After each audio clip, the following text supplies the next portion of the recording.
The bright lights of the late-night talk show set gleamed as the audience settled in, anticipating what was sure to be another fun-filled evening. But tonight was different. Tonight, a clash of personalities was about to unfold that no one could have predicted. Sylvester Stallone, the iconic action hero known for his resilience, charisma, and off-the-charts swagger, was the guest of honor.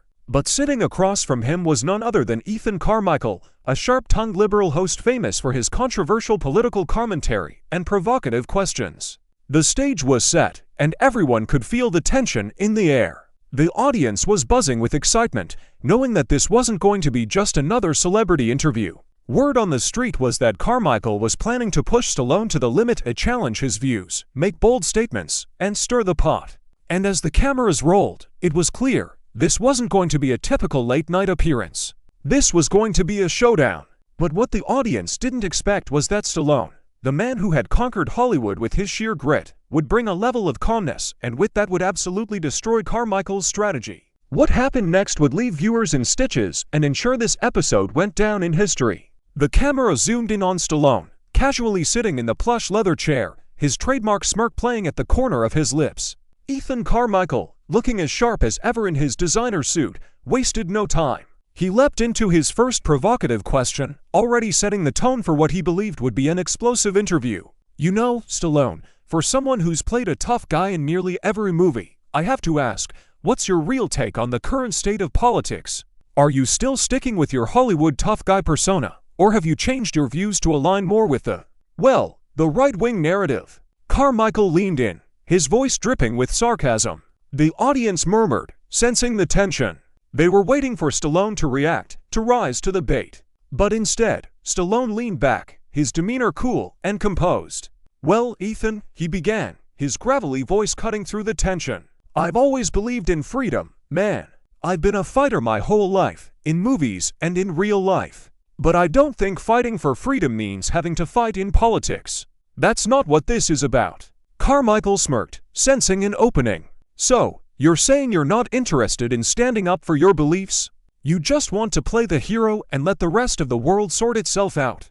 Isn't that a bit of a cop-out?" Stallone's eyes narrowed, but instead of reacting with anger, he simply chuckled. "I don't need to stand up on a soapbox to prove anything. What I've learned, especially after all these years in the business, is that real strength comes from within. It's not about shouting the loudest or playing the game the way others want you to. It's about staying true to who you are and doing what you think is right." The crowd was silent, hanging on every word.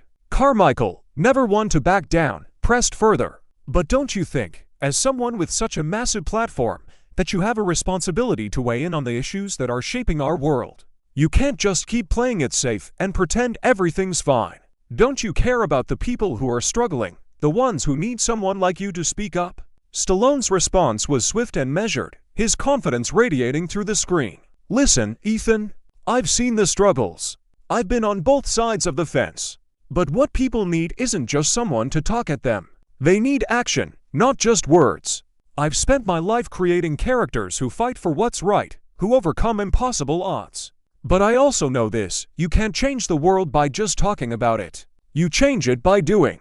By being the person who's willing to step into the ring and get your hands dirty." For a moment, there was a pause, the tension so thick you could almost cut it with a knife. The audience was stunned by Stallone's calm yet powerful response. Carmichael, however, was not backing down. "Well, Stallone," he said, his voice dripping with condescension, "you've made a career of being the tough guy who solves everything with his fists. Don't you think that's a dangerous message to send in today's world? Maybe we need a little more diplomacy and a lot less muscle flexing. Do you really think violence is the answer to all of life's problems?" The moment was critical. Carmichael had just thrown the gauntlet down, challenging Stallone's very identity as the ultimate action hero. The studio was dead silent. The audience collectively leaned forward, waiting to see how the Hollywood legend would respond. Stallone sat up straighter, his expression unwavering. "You know, Ethan," he said, his tone softer but no less intense, "I've played a lot of characters who've had to fight, but that doesn't mean I'm all about violence. I don't believe in throwing punches just for the sake of it. But I do believe in fighting for what's right, and that fight can take many forms." Stallone paused, letting his words sink in. "Look, I get it. It's easy to criticize from the sidelines.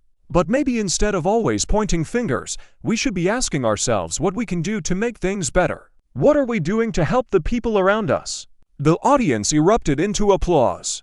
It was clear that Stallone had just shifted the conversation, taking control of the narrative and shutting down Carmichael's line of attack. But Carmichael wasn't ready to concede. "You're saying we should just focus on our own backyard, Stallone? That's a pretty privileged perspective. What about the systemic issues, the injustice, the inequality that millions of people face every day?" Stallone's eyes gleamed, his tone now perfectly measured.